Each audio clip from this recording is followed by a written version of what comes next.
Bem, nós temos assistido ultimamente uma série de reportagens, de divulgação em relação a déficits ou a superávit de fundos de pensão. Esse é um assunto naturalmente polêmico e ele precisa ser analisado não sob o aspecto da manchete divulgada, mas exige aí com mais responsabilidade, mais profundidade analisar o assunto, né? Inicialmente, eu gostaria de destacar a necessidade de se analisar e separar do resultado o que é originário de crescimento de passivo atuarial e o que é originário da questão de gestão dos investimentos ou desempenho dos investimentos propriamente dito, né? Na área do passivo atuarial, nós tivemos nos últimos anos uma série de fatores que interferiram no aumento do passivo atuarial. Citando somente alguns, por exemplo, o aumento da longevidade, nós tivemos aí o aumento da expectativa de vida, então houve um crescimento do passivo atuarial em função da longevidade. Nós tivemos muitas empresas que consideram ganhos reais acima da inflação, então esses ganhos reais, principalmente em planos de benefício definido, eles geram uma expectativa de direito maior do que anteriormente, então ganhos reais acima da inflação. Nós tivemos também a redução da taxa de juros atuarial, que faz com que o passivo atuarial tenha crescido também. Então, isso citando somente três aspectos, mas são exemplos aqui de que o passivo atuarial teve um comportamento de crescimento acima do que estava esperado, tá? E ao longo desses anos, se a gente tem os dados aqui dos últimos 10 anos do sistema, né, o sistema de previdência complementar teve um desempenho superior à meta atuarial, né? Para uma meta atuarial próxima de 200% em 10 anos, o sistema teve um desempenho no consolidado de 250%, ou seja, os fundos de pensão, de uma forma geral, tiveram um desempenho maior do que a meta atuarial. Aí fica a dúvida, se eles tiveram um desempenho maior, como é que estão em déficit, né? A ideia é que se tiver um desempenho de rentabilidade maior é que tivesse superávit, não déficit. Por quê? Porque grande parte desse superávit que foi gerado pelos investimentos, ele foi absorvido no financiamento ou na cobertura do aumento do passivo atuarial. Ou seja, esse crescimento de longevidade, aumento de outras hipóteses, muitas vezes foram feitos sem aporte adicional, nem dos patrocinadores e nem dos participantes, tá? Se a gente fizesse uma estatística aqui, de maior parte dos fundos, se eles usassem hoje as mesmas hipóteses atuariais de 10 anos atrás, seguramente todos, ou a maioria deles, estaria superavitário e não deficitário, né?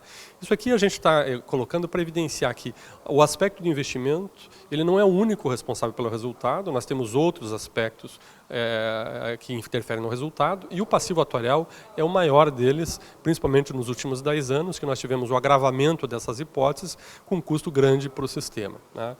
Agora, olhando mesmo do ponto de vista de investimentos, nem tudo que diz respeito a resultado positivo ou negativo do investimento está relacionado com a boa ou má gestão, né? Se a gente for ver na área de investimentos, nós temos alguns fatores que interferem no investimento. Por exemplo, um dos fatores é o próprio desempenho do mercado. Se o mercado está num processo de crescimento, ou numa recessão, ou numa crise, você pode ter o próprio mercado interferindo no resultado positivo ou negativo, independente da qualidade de gestão que você faça.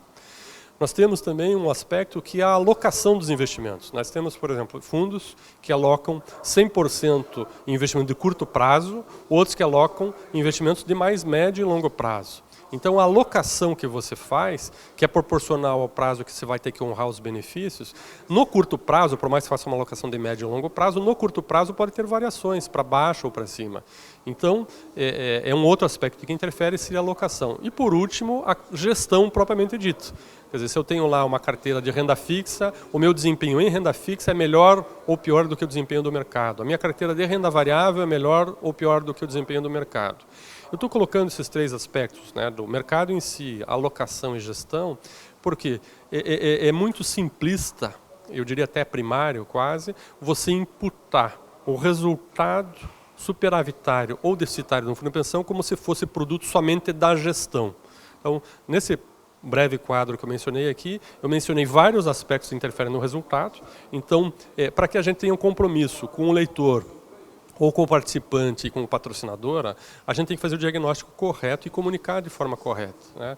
E o meu chamado aqui, ele vai em duas frentes, né? Um chamado, primeiro, para o sistema, para os dirigentes, fazerem os seus diagnósticos e comunicarem adequadamente para os participantes e para os patrocinadores, né?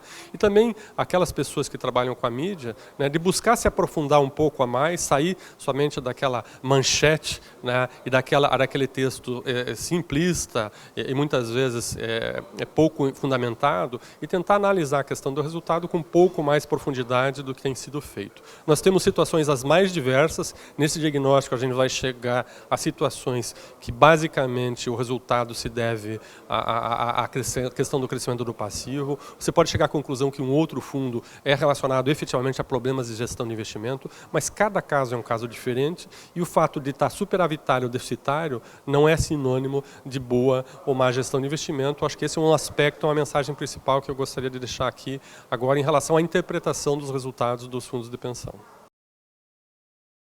Nós temos tido aqui uma dificuldade no sistema em relação a fomento, né, que seria o incentivo a novos patrocinadores e novos participantes aderirem ao sistema fechado de previdência complementar.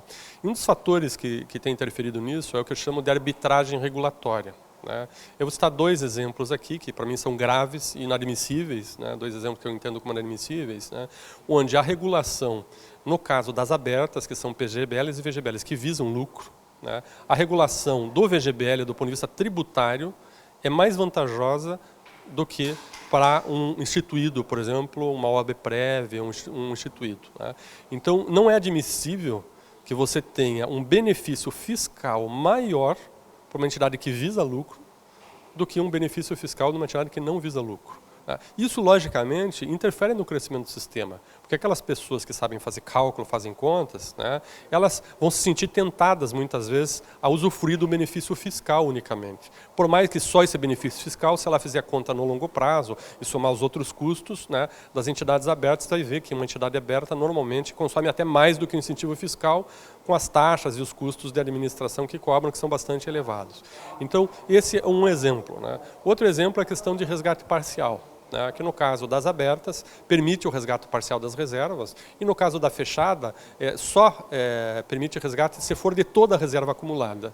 Nós temos casos aí já conhecidos, por exemplo, de fundos instituídos, onde uma pessoa precisava resgatar uma pequena parte da sua reserva, ele tinha R$1 milhão aplicado no seu fundo instituído, que era um fundo fechado, e como não podia resgatar a parte, ele foi lá e resgatou todo R$1 milhão, né, o que é uma situação basicamente incompreensível, né.